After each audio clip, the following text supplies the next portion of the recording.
Hi, I'm Stephen Bruce. I run the Academy of Physical Medicine, and here's 45 minutes of free CPD for you. This is just an example of what we do. We run a free session every month, along with 70 plus hours of live learning with others CPD every year. If you'd like to see more, click the link in the info section below the video, and that'll take you through to our website. Enjoy.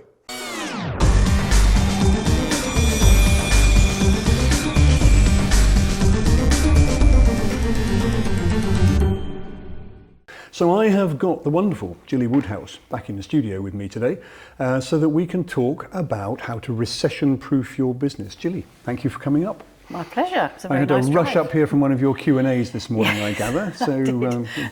But you brought cupcakes, which was did. fantastic. Yes, I had to bring you a treat. Yeah. It is very uncertain out there, isn't it, at the moment? I mean, people are talking about energy bills trebling. We're talking about prices of virtually every commodity going up. And I suspect that there are a lot of practitioners very uncertain about how they're going to heat their practices, let alone their homes, during the winter period, how they're going to keep patients coming through the door when patients are worried about their finances and so on. What are we going to do about it?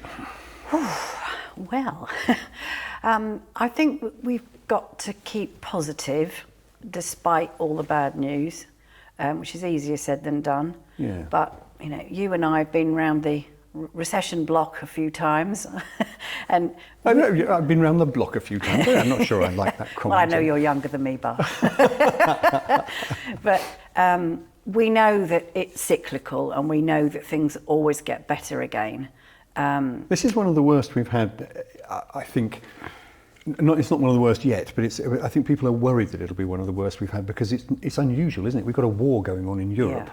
Which is seriously affecting so much, and people, I think, are nervous that this isn't just like any other recession. This is going to be slightly worse, which of course could be completely unfounded. It could be that it all passes off relatively, I won't say unnoticed, but without too much pain.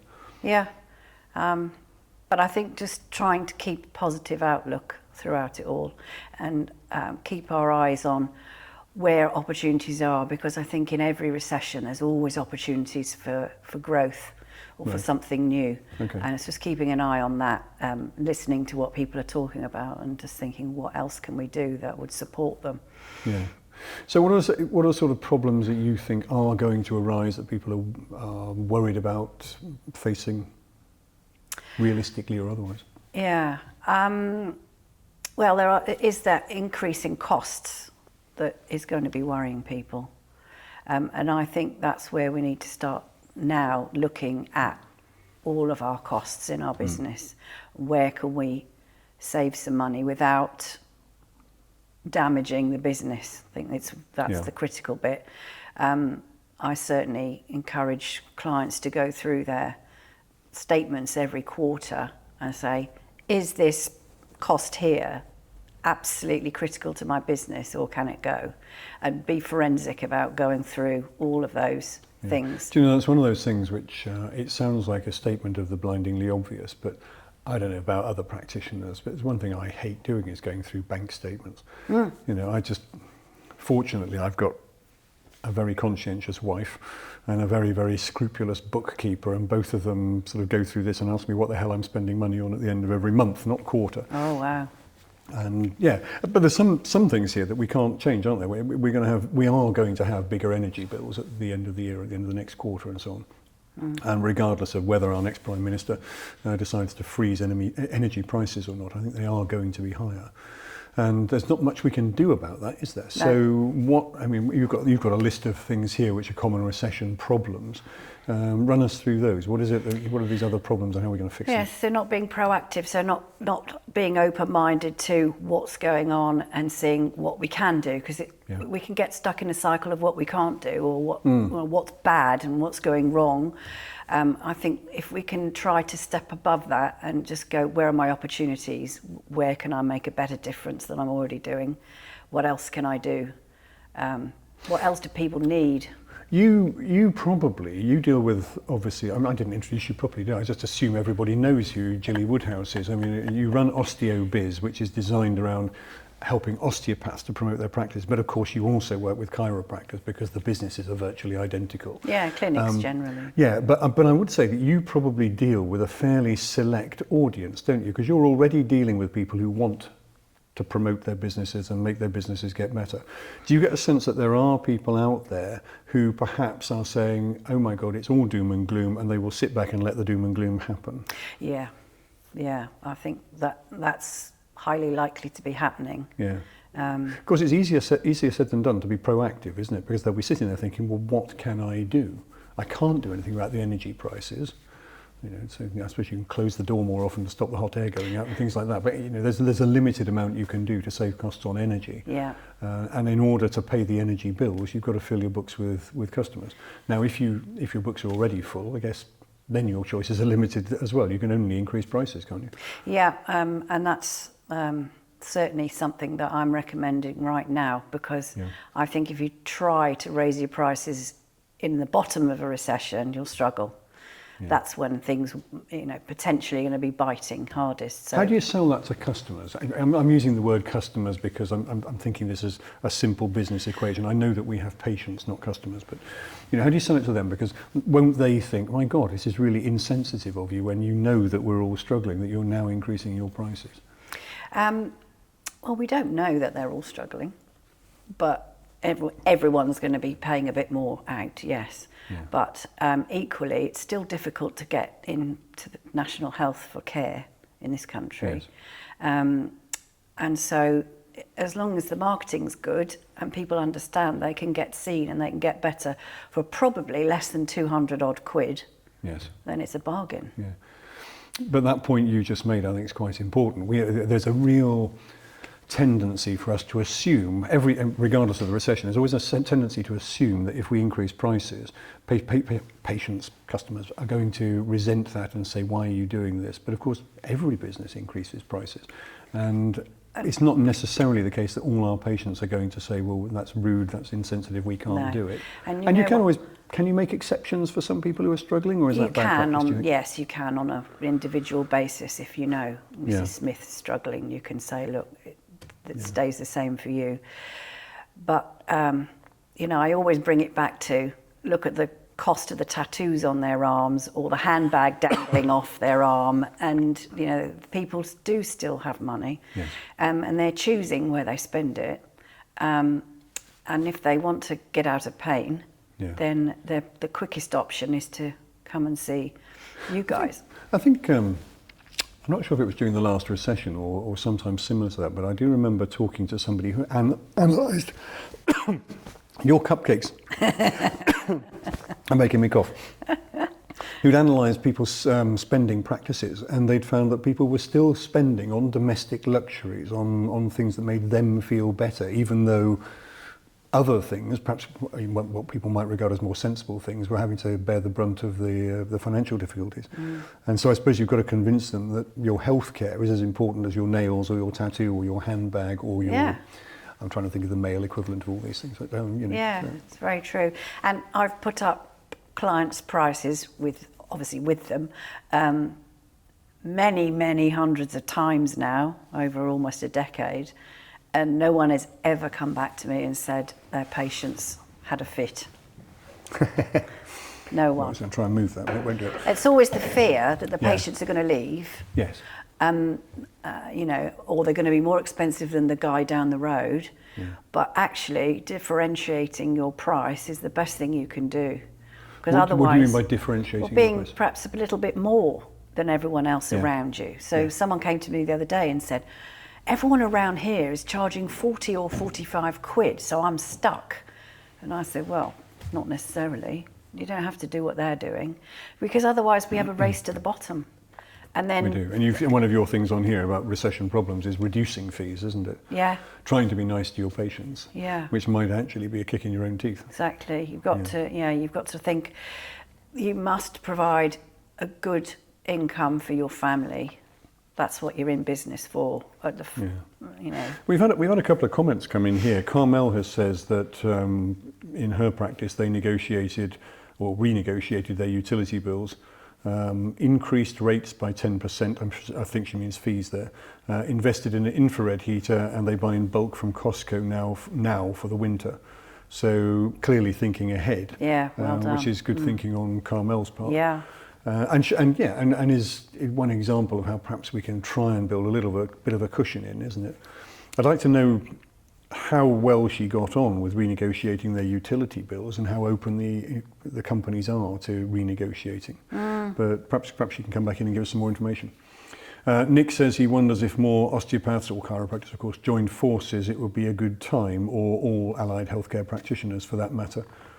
I'm not sure what we gain from it. How joining forces, how will that help us with the recession, do you think? Well, it saves on costs because everybody's got, 1 room, 2 room practice or something, and then there's lots of costs involved. So if you've got a bigger place and you're all operating out of it, but then who's going to run it, and where do you find the bigger place? And Because that means moving away from wherever you are now and finding that bigger place. Yeah. And yes, but Nick, I mean, come back in with some ideas if you've got some more on that, because it's certainly something which is an interesting one. And personally, I mean, I think, as you know, Gilly, I'm all over the idea of osteopaths, particularly osteopaths and chiropractors cooperating more closely, because I think there are more commonalities than there are differences between our professions. But okay, so what else have we got on here? Spot new trends you've got as one of your bullet points on your slide, Gilly. Yeah, well, they're failing to diversify or spot new trends in not listening to what's going on locally. If there's, I don't know, if there's a new building project coming along, can you get in there and see about looking after their team? Just keeping your ear to the ground really and seeing what else is going on. It reminds me actually, I took for the first time, I haven't used Wellingborough Station, which is one of the 2 stations near here, for a very long time, but I took a taxi there the other day and I drove through this enormous housing estate, which I had never seen before. And I just thought to myself, well, there's an opportunity there going begging, because as these places are built, get the flyers out to the houses and just introduce yourselves to people. These are people who are buying reasonably expensive houses. They've probably got some money to spare. They may well benefit from our services. And it's not as though we're trying to milk them of money. We're offering a service, which if they don't know about, they won't use. So that's one, is looking for things like that. Yeah, and I'm not generally a fan of leafleting because it tends not to work, but in that kind of case, I think it's worth doing because you're getting through their letterboxes. I think leafleting has mixed reviews, doesn't it? Particularly if your leaflet goes out as a big handful of other leaflets that the postman's delivering all at once. But in a more built-up area, like I'm in West London, I just pick up 15 bits of paper off the mat, put it straight in the recycling bin. Because if I want something, I'll go and Google it or I'll ask a friend. So I don't know who these people are on my doormat, but I'm not interested. But in smaller communities, where I come from, in Shropshire, they're very small rural communities where you might only get 1 leaflet a week, in which case you might say, I'll keep it in the drawer, you know, but... Well, we could do, I think we have done a whole broadcast in the past on leafleting and the science of getting leafleting right. But I certainly, as you said there, I mean, the key is not to be in the middle of a big pile of leaflets, which means paying extra to have them delivered separately. But also there are ways to make your leaflets stand out. But the other key thing is to not make it look like everybody else's leaflet, isn't it? I mean, you're offering somebody a solution to a problem, and they need to see that's what the leaflet is about. Yeah. We, on the other hand, in my clinic, have also produced a newsletter, which you could call a leaflet because it gets shoved through all their doors, but it's what do you call it? It's A3 folded in half, so it's 4 sides of A4. Is that right? Yeah. Anyway, 4 sides of A4, and it's got comedy in it, it's got articles in it, it's got a relatively small amount about the clinic, but it's the sort of thing that people will pick up and read because there's stuff in it which is interesting. Yeah. And yes, it costs a bit more money, but it's all about the return on that investment. But I'm going down a rabbit hole about leaflets here. But it is one of those things that one can do to identify trends and so on. What about other forms of marketing? Because I see stopping marketing is one of the things you said is a problem for people in recessions because they assume they've got no money. Yeah, so that people can sort of draw their horns in a bit and not do any marketing. Which is an opportunity, isn't it? Because if everyone else is stopping marketing and you keep on. Keep your foot down and go for it. Absolutely. And I remember back in the early 90s recession, I was working in the West End in London in commercial property, Yeah. and some of the big boys just cut their marketing team out completely. Yeah. And even back then, I was a bit younger, I was thinking, why would you do that? That's the lifeblood coming in. Exactly. And they just cut it out. And then guess what? Hostile takeover. Then that was the end of them. Yeah. Yes, they went down. It's sometimes hard, I think, for non-marketers to appreciate that we all have to do marketing. We tend to assume marketing is an evil word, a bad word, don't we? But actually, without marketing, in some form, you can't sell. No. And yes, I know word of mouth is a good one, but there are other ways as well. We had an update from Carmel. She says they renegotiated in May an 18-month contract at fixed rates. And yeah, so that's what Carmel did about her utility bills. And I had something here from Nick. Nick was talking about spreading the cost and having co-clinic principals, etc., to spread stress, which is interesting. Combining to have one super clinic rather than multiple smaller rooms in gyms like he used to have. Which, for what you get, is a lot of money. Just a thought to help those who are struggling with smaller clinics. Wouldn't suit everyone, he says. That's fair enough. So some good ideas there for joining forces with other people. Yeah. And Phil says he put his prices higher than everyone else, and his patient numbers increased quicker. There you go. Yeah. And I rest my case. Yeah, as people said, if you put your prices up and you lose a few patients, you probably don't lose any overall income, but you've got more spare time as well. Yeah, and they will find somewhere that's cheaper if that's what they're looking for. I always give the example of myself and the old boy. If I went into a hairdresser's with him, I would pay for the top stylist because my hair is important to me, and I'm willing to invest in what I perceive. It's the same with me. Absolutely. Yeah. I can see you spend a lot of money on that. But I perceive them to be better. I've got no actual evidence if they're any better. Yeah. But the old boy would be paying £5 to the boy who sweeps up the hair. To stick it back on. Because £5, and he's had a deal. And Right. He likes a bargain. Well, you don't want him as a patient, frankly. I hope he's not watching. But you don't want him as a patient because he's not willing to invest in his health and in your services. It's rather like those Groupon patients, isn't it? I mean, Groupon, they're people who are just hunting for a bargain, and they go from practice to practice to practice because they think they're getting a deal, but they're not getting good health care, and that's what we're trying to sell. No. So Olwen says, putting her prices up significantly this week. And Olwen would rather be quality over quantity, as she's tired of attracting shoppers of the best price. So kind of what we were just saying there. Exactly. And if you know this, Dave has asked, is there any information out there about average prices charged by osteopaths and chiropractors? And obviously it will be region specific, I imagine. Yeah, just in my experience, it's often around the 45, 50 quid mark, and I'm always... Is that a London price, or is that... Generally all around, it seems to be around those 45, 50. People seem to feel that's comfortable. I feel it's low. I do like to get them put up, and some we don't significantly increase them in one go. We do it in phases, but no one ever leaves and no one ever complains. And often patients say, "About time too. You're too cheap." Yeah. Interesting. I'm just reminded, as we're talking about that, of a patient we had here recently who came in for IDD therapy, which is that spinal decompression thing we've got. And he'd come from another practitioner as well, because we're closer. And I'd had a chat with the other practitioner, and I was told this guy is always going to be after a deal.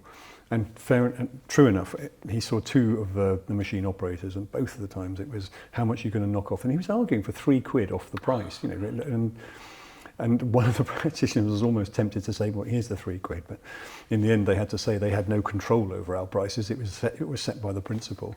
And if I'd actually met the guy myself, I'd have just had to explain to him, that we're not an East End Barrow market. This is high quality healthcare, and the price is what the price is. We don't do haggling. And I hope there are a lot of practitioners out there who recognise that we're not in the business of haggling. We shouldn't be doing that at all. No. Because those patients are always going to be the difficult ones, as you rightly said there. Yeah. When you said failing to invest on your list here, what is it you're thinking about investing in? Because I suspect there's an awful lot of people pulling in horns at the moment and saying that, I really can't afford new equipment, redecoration, or whatever it might be. Yeah, I think it's still important to invest somewhat if they need help with developing their business, then get help from someone like me, so that it can be done more efficiently. Yeah. You know, I know what works and what doesn't work, and I can put things in place in no time to Yes. change things up for the better. And I think sometimes people will hang fire, or they won't get online booking or something because they think, oh, it's a cost.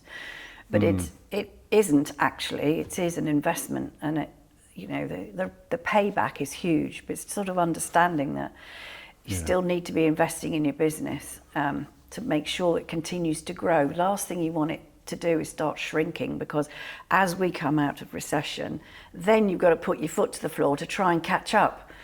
Whereas the other guy who's been investing and been improving his practice and his efficiency and everything else, he's already way ahead. Yeah. It's always a thorny subject, that business of online bookings, online notes and so on, isn't it? It took us a while to go to online bookings in my clinic and longer to go to online notes. But there's more than just the financial saving.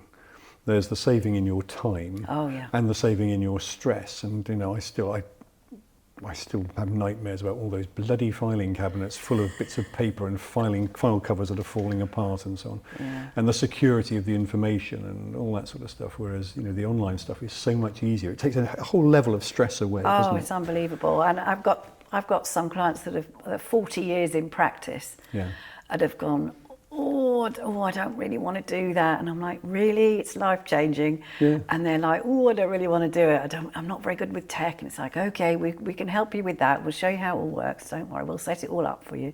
Yeah. And then they come back to me and go, why did I take so long to do this? It's absolutely fantastic. Yeah.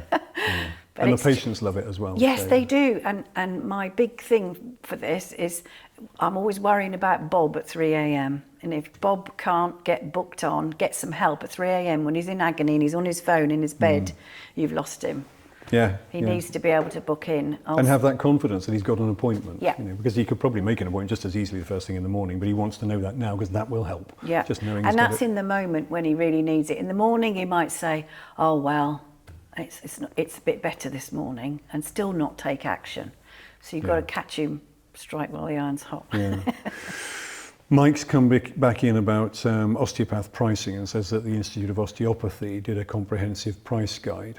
Maybe I'd have a look at that because I wasn't aware that they'd done it, and if people are a member of the IO, they could look it up. But of course, I presume it must be region specific because there will be variations. Carmel agrees that Groupon and Voucher, which I've never heard of, are races to the bottom in terms of pricing and probably quality of service as well. Absolutely. And Elvis Presley is in the room, it seems. This is someone who the system has named Elvis Presley, I imagine. One thing we've done in Elvis's practice is to eliminate much of the paper they use. No couch roll, excellent rubber couch covers advertised on APM, thank you. Excellent. Eliminated the need, which are now wiped between patients, and minimised paper hand towels because the price of paper shot up. Yeah, I back him up on that because until COVID struck, of course, we had the little fluffy couch covers that had to be washed frequently. And even back then I was thinking, you know, how can we really say this is sanitary or hygienic, having these couch covers on for a day's worth of patients or whatever? Because no matter how much you put the paper stuff on top, it tears a bit and it's still a bit soggy and sweaty and all the rest of it. And these new covers, the Clinic Armour ones that we're using now, they're just wonderful. They feel okay to the patients. They're easy to clean between patients. And they're very sturdy and long-lasting. So, Elvis, thank you for advertising that. Yes, I saw that online. They looked marvellous. Yeah, they are. Well, there's one on the table over there we can have a look at in a minute if you want to. But, yes. Recommend them to anybody. Sophie says they've increased their fees to £65 for new patients and £55 to ongoing patients a month ago. No one's complained. Most people commented, she has to do this as everything else is going up. And she's based in Surrey. Again, reassurance, isn't it, that it's okay to increase prices. Yeah. Oh, and here's one about flyers. Carmel says she's printed 10,000 double-sided flyers. Well done for doing double-sided, Carmel, because so many people leave one side blank, which is a complete waste of the paper, and it doesn't cost any more to do two sides, really. Shared the cost with the local audiologist, 50-50 for print and drop costs. She also has an A-frame board outside to increase attention and printed 5 A3 posters and paid local high street shops to put them in their windows. Awesome. Of course, the key thing, Carmel, could you give us some indication of the response you got to those? Are you able to tell us what the return on the investment was? You know, how much did you get back in as a result of them against the costs for the flyers? Because 10,000 flyers, even if you're only paying 50% of the cost, is still, it's a significant sum of money, isn't it? Oh, yeah. Carmel's pointed out something here, which she says, you know, plumbers charge 70 quid an hour plus, which puts it in perspective, doesn't it? You know, I mean, whether one regards oneself as being more important than a plumber or less important than a plumber, it gives you a good indication of how much people pay for. Yeah, it's still an amazing researchers. Skill that it is, yeah. You need to pay for, because you can't fix those things, either of those things yourself.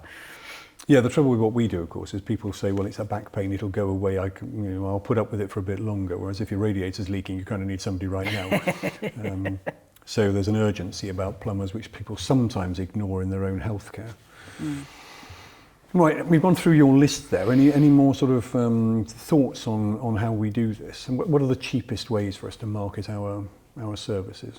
Or I suppose I should say cost effective, shouldn't I? Cost effective. Well, I'm a big fan of social media, You are. which makes most people inwardly wince. Yeah, and outwardly in my case. Yes, but it's free.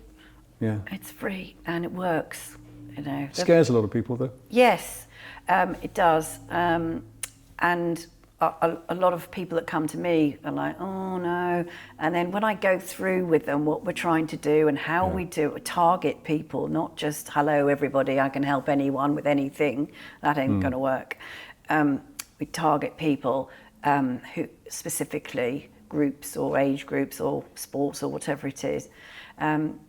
And being consistent and persistent and listening. I'm always saying listen in clinic, because they're giving you their symptoms and then they're also giving you complaints. And if you listen to the complaints, therein is your marketing. Flip that around, speak it back out.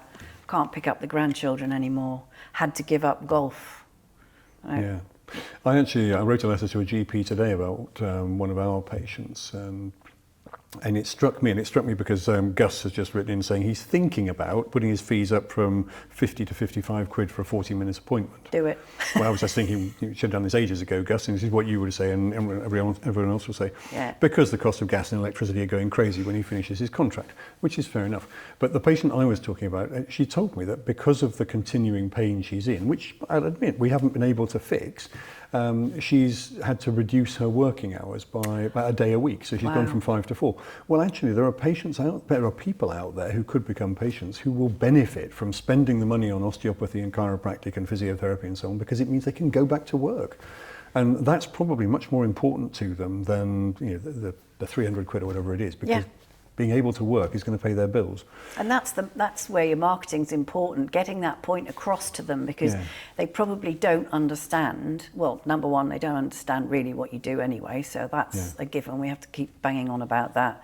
But they don't understand that they could be brought back to health in a few sessions. Yeah, and you talked about picking up grandchildren. What are the other sort of common themes that you use in social media for promoting osteopathy, chiropractic and so on? Oh, things like, mum thinks she's doing it all wrong, baby's crying and she's getting no sleep. So talking about that kind of thing. That's a tough one though, isn't it? Yeah. You've got to stay within the rules on advertising that. Dance around that one a bit. Yeah. And we should point out to people, sorry to interrupt you, Gilly, but you have a very, very strong connection with craniosacral therapy or sacro-occipital therapy, as chiropractors would call it, don't you? Because your own son benefited hugely from it. Yeah. I think that's the basis of your connection with osteopathy. That's where it all started. Yeah, because he was waiting for a heart transplant, and they wanted to try and get him into puberty so that he could take a small woman's heart potentially, because he was very small. And they said, if we can buy a few months or a year, that would be amazing before he needs the transplant, if we can keep him stable. So I started taking him to my friend who was an osteo, and she did her magic on him, and he started cycling to school and back with severe cardiomyopathy. Yeah. And So I just threw that in because ridiculous. you were talking about treating babies and so Yeah, on, and we're yeah. very restricted in what we can say about cranial Yes. therapies. But Yeah. hence, one of your things that you're keen on. But another one would be sports injuries. That's Yeah. one of the most common searches on Google. Yeah. When people are marketing their services for sports injuries, would you suggest that they just say words to the effect of "we treat sports injuries," or would you say you've got to be much more specific, imagery and words that reflect, I don't know, calf strains, Achilles tears, whatever else? Yeah, you can go more specific like that, or you can tap into their competitive nature. Do they want to beat their PBs, or do they want to win more often at golf because they're moving more freely? Yeah. Because they can hit the ball further then, or or just saying, you don't want to get stuck on the benches on a Saturday when your mates are out on the field because of an injury. Yeah. Let's get you better and back on the field kind of message. So those things, it's drip, drip, drip, drip, drip in whatever niche you're talking to, but it gets through to them. Something you say one day will make someone take an action and book in. Yeah. There's been more feedback from Carmel here, which actually, this is Carmel. She's jolly helpful today. She's very helpful, but she clearly knows what she's doing as well, which I kind of thought she probably did from the first message. There's a lot of people could take some messages from some lessons home from this, because she's said the leaflets cost her 220 quid for distribution. Cost 220 quid. Distribution was 150 quid, and she got 19 bookings in the first 3 weeks. And the lifetime value of one client, which is something people don't often think about, is maybe £1,000. Because that's what we've got to think about. For every new patient who comes, how long will they stay in the practice and how much will they bring in overall? Yeah. And it is hard to work out, but you can get a good feel from it by looking back over previous records or so on. But £1,000 per client, so that's 19,000 quid for a 500 quid investment. Pretty good. It's pretty damn good. So, well done, Carmel. So Flyers worked in that case. Yeah. But the most important thing from that is to know those numbers, isn't it? Because you said, that Flyers don't always work. They work in certain circumstances, but you've got to measure it. The amount of people have said to me, I've done Flyers, I didn't get a single patient, or I've got 5,000 leaflets under my bed, It's like, Well, they're not going to get any patients that way, are they? They're not crawling around under there. Yeah, and there are ways to measure the feedback from Flyers, because of course a lot of people just put them out with their normal clinic number on them, and so how will they know they've come from a Flyer? They might ask them, but yeah, there are ways to do this through tracking numbers and so on, aren't there? Yeah. And Kelly has asked about the A-frame that was mentioned earlier on. She says, do we need permission to put an A-frame outside our practice? What do you think? Oh, that's a difficult one, because it probably depends on your local council. Sometimes they don't allow them.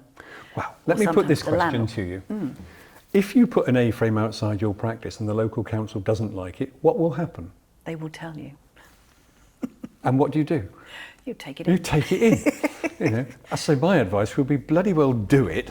And if anyone complains, well, stop doing it. Yeah. But and they're not going to strike you off the register. They're not going to fine you. They're just going to say you're not allowed to do this without permission. You say, oh my word, had no idea. Sorry.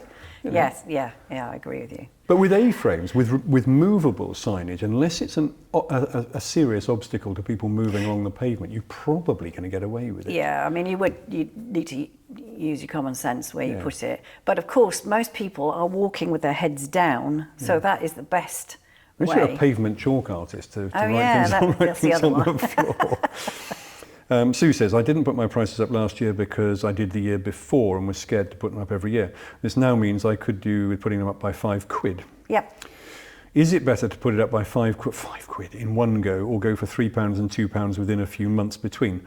£5. Don't muck about. It's a cup of coffee. Yeah. And also, there's also an issue with people thinking they can only put them up once a year. Where's that rule written down? Yeah. If you want to put them up in 6 months' time again, another £5, do it. Well, Sue was saying she put them up last year, so it's not even, that is once a year, isn't it? Which is fine. I think she said she didn't put them up last year, didn't she? No, she put them up last year. Oh no, you're right. You're right. She didn't do it last year because she done it the year before, so it's not even once a year. Her profit margin is going to be diminishing like that, and we need to get it going back. So yeah, I would say put put them up now, £5. No one will complain at all. You're worth it. And then in 6 months, or even 5 or 6, put them up again. No one will remember. Is there scope or mileage or value in putting them up only for new patients, or does that just complicate things too much? I think they both need to go up. And this is something that I say all the time, and most people go, oh yeah, new patients don't know what the fee was before. Yeah. So if you put that up 20 quid, I'll see, shopping, take a breath out there, no one knows what it was before. It is sad that, you know, we as a profession, I can only speak as an osteopath, of course, but I sense that it's the same with a lot of chiropractors.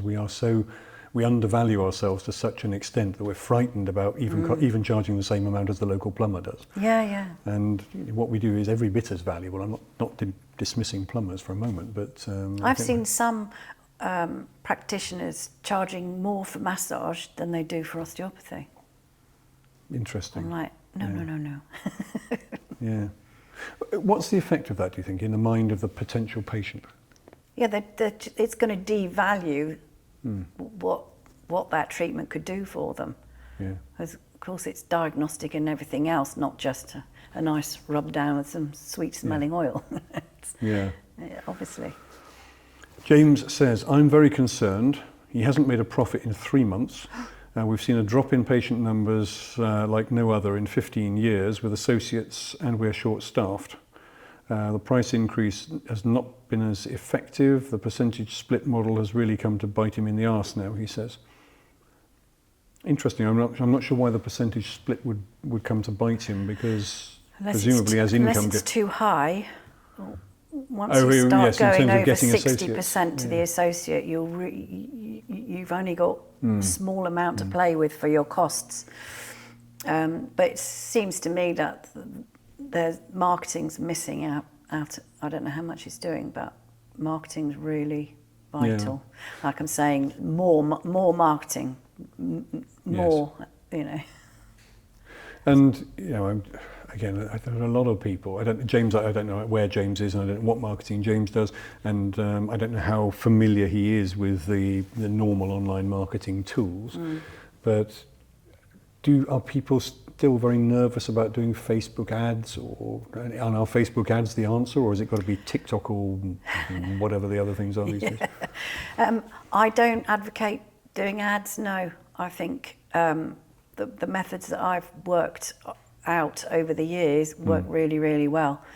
People go from not many patients to being fully booked week on week on week, and as soon as they get a bit slack on their marketing, they notice it dropping, and then they're like, sorry Gilly, I didn't do any.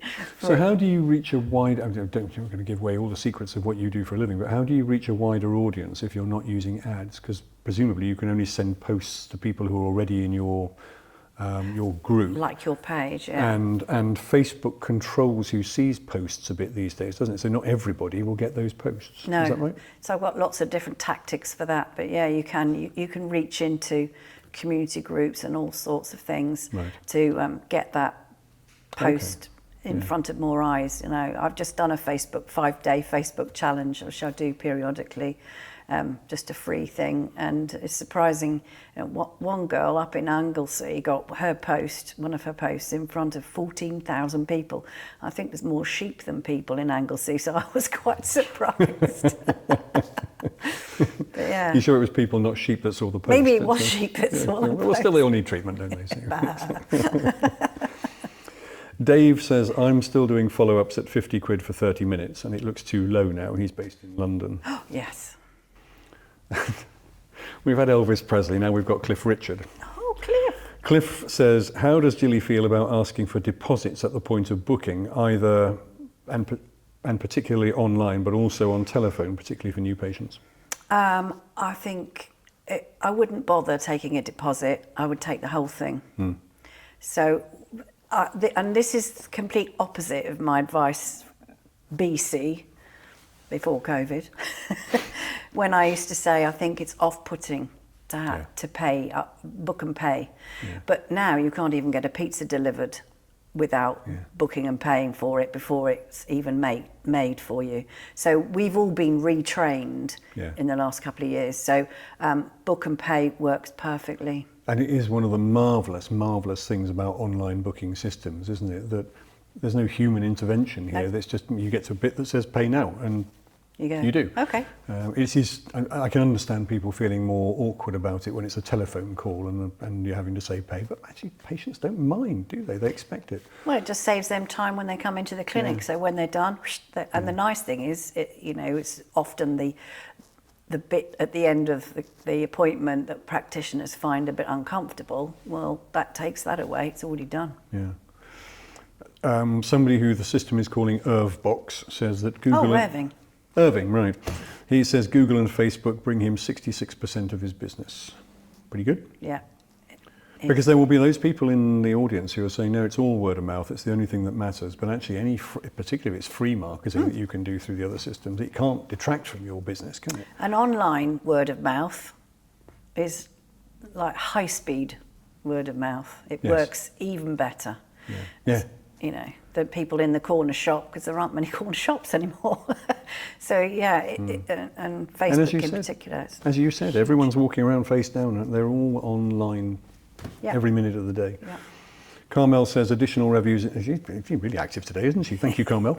She's saying additional reviews coming in from infrared laser therapy treatments for sports, infrared and laser therapy treatments for sports injuries. Yeah. So there is a potential investment there, and there are ways even to get subsidies for those types of therapy if you're really switched on. Yeah.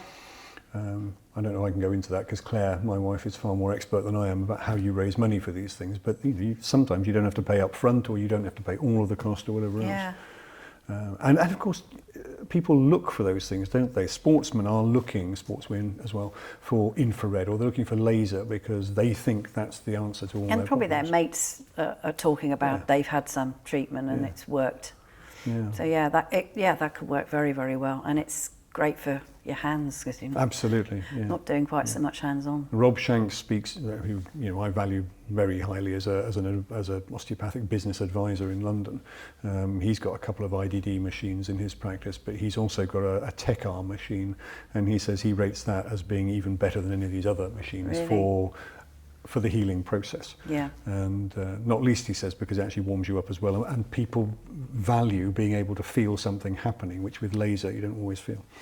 So James says, as a business owner, I've always found it easy-ish to get glowing reviews from his patients, with a bit of reminding, but I've always struggled to find a way to incentivize associates to get reviews from their patients. Any good ideas?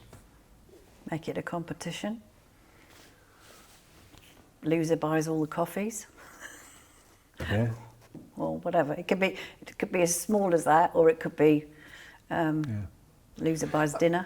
A common theme that I've heard from people in doing this is that they find it very hard to get associates actually involved with the business. Yeah. On the one hand, many principals will say, well, associates resent paying a commission to their principals. But at the same time, they don't do anything themselves to bring in any business, and it's a common problem. It is a common problem, isn't it? Angela Muckle Winter says she's happy to do social media, but I've never had much inspiration on regular topics. Are there any resources that provide regular subjects and information or text that we can use on a regular basis so this doesn't take hours of time? Well, that question's made for you, Gilly, isn't it? It is. Well, I would have to send you to my shop, Angela, because I've got social media solutions. We make it. It's made by an osteopath. All the content for a whole month, £10 a month. Yeah. Job done. £10 a month? Yeah, post it out there. So if there's anybody worried about their marketing costs and they can't afford a £10 a month? Then... and are they committed for a long period of time? No. I only ask that, and I genuinely don't know the answer to this question. I didn't know the answer. I only ask it because there are people who worry about being hooked in and suckered in and things like that. Yeah, I don't lock it. But presumably there are easy ways to measure whether they're getting more than their tenner back every month from what they've done with you. Oh, we jolly well hope so. Because it's being created by a very creative osteopath. Yeah. So the good messages and good for the general baseline stuff that you've got. Yeah. I mean, I've got clients who will take an hour or so out once a month and schedule a whole month's worth of content done. And then they say it pops up like mushrooms. They go, oh, there's a post. Yeah. It's very efficient. I suspect people out there, a bit like me, would have said, oh, I haven't got an hour to spare. Take an hour out, which let's say you're fully booked, so that hour is the cost of 1 or 2 patients. So maybe it's cost you 100, 150 quid. But actually, if you spend that hour constructively designing or scheduling posts that you paid a tenner for that month, so it's 150 quid plus 10 quid, 160 quid a month. You've now scheduled all this stuff, and it brings in one patient with a lifetime value, even of 500 quid. It's still a really good use of your time. Yeah. And if the patient's lifetime value is £1,000, Yeah. as Carmel has carefully worked out, I think it was Carmel, then that's a sum that's very easzy to do, isn't it? Yeah. Yeah. People don't think about ROI so much. No, they don't. Return on investment, I should say, for those who are. I'm going to run through these very quickly because we're nearly out of time. PJ says, how do you encourage patients to book online? We find that only a small proportion of patients book online. Most want to book through reception. Well, you want to make sure they've got the link. Do a QR code if that makes it easier for them. What do you think is the resistance that he might be feeling with his patients? Why are they unwilling to book online? Probably it's not easy. Perhaps it's difficult for them to find the link. Yeah. And so it's easy. So as one of my esteemed clients says, train your patients. Yeah. So tell them, it's quicker and easier for you if you follow this link. Email them and give them the link. Make sure it's on your website easy. Make sure it's on your Facebook, not a contact us, like a call us, make it a booking link, so they can find it and tell them where it is. It is retraining them, really. Yeah. But once they get it, then they're like, oh, great, because how many of us think at 11 o'clock at night, oh, I'm supposed to have rung so-and-so up today and I forgot. It's too late. And then you forget tomorrow. So, So there we are. I've got to train patients. Nad says, when increasing fees, would you tell clients in advance by email? Yeah, give them a month's notice and say, pop in before the increase if you need to see us. Yeah, it's a good reason to send out another contact, isn't it? Yeah. Hussein says, any view on Bupa's fees, which they pay to osteopaths or chiropractors? It's ridiculously low. He's registered with them and they pay 40 quid towards consultation and 30 quid for follow-up treatment. Dump them. There's not much we can do about what Bupa pays. I think they're shocking. Yeah. Carmel sent in another one, but sorry, Carmel, I haven't got time for yours because there's one here. Oh, this is from Claire, and I daren't ignore the one from Claire because I've got a feeling it's the Claire I know very well. She says, we've recently done a major push with acupuncture and the practitioner who works with kids with Asperger's, just regular posts on Facebook, all 3. She's been amazed at the number of new patients we've had book in. I feel a bit silly that I didn't listen to Gilly a few years ago. Well, there might be a lot of people out there who should have been listening to you a few years ago. And that gives me, a couple of minutes. So Carmel says, most of her new patient business now comes from Google reviews, to which my practice manager responds personally. I found that people are now careful to research who they choose to treat them. Yeah. I've just challenged my clients this week to increase their number of Google reviews because it is important, because it's a decision we don't have to make then. If there's 100 5-star reviews and 4.5 reviews, you're going to go for the other one. It's just we haven't got to make a decision that lots of people like this place, I'm going there. What about this business of responding to reviews? Yeah, I think it's nice to respond, just to say that we're so glad you're feeling better, or thanks for leaving such a lovely review. Builds a rapport, doesn't it? Yeah, absolutely. Yeah. Last comment. Kelly says, I get reviews from my associates and I pick and there's a question mark after that for some reason. I pick a few patients each month from each of her associate lists and asks for the reviews, and she doesn't see it as a huge problem to ask on their behalf. Actually, if you're a principal, there's every reason you might write to patients and say, well, I see you've seen one of my associates. Really pleased to know how they got on. Could you give us a review on Google? And there's a good reason to do that from the patient's perspective, but certainly a good view from your business perspective, isn't there? And here's a great tip on asking for reviews. Tell them that you want to help more people like them, because they'll be more likely to leave you a review then, because they know what they went through before they found you. If you say, I'm trying to build my business, they don't care. No, quite. Okay. No, If you they, say, they do want to help people, yeah, as we all yeah, do. so you're more likely to get them.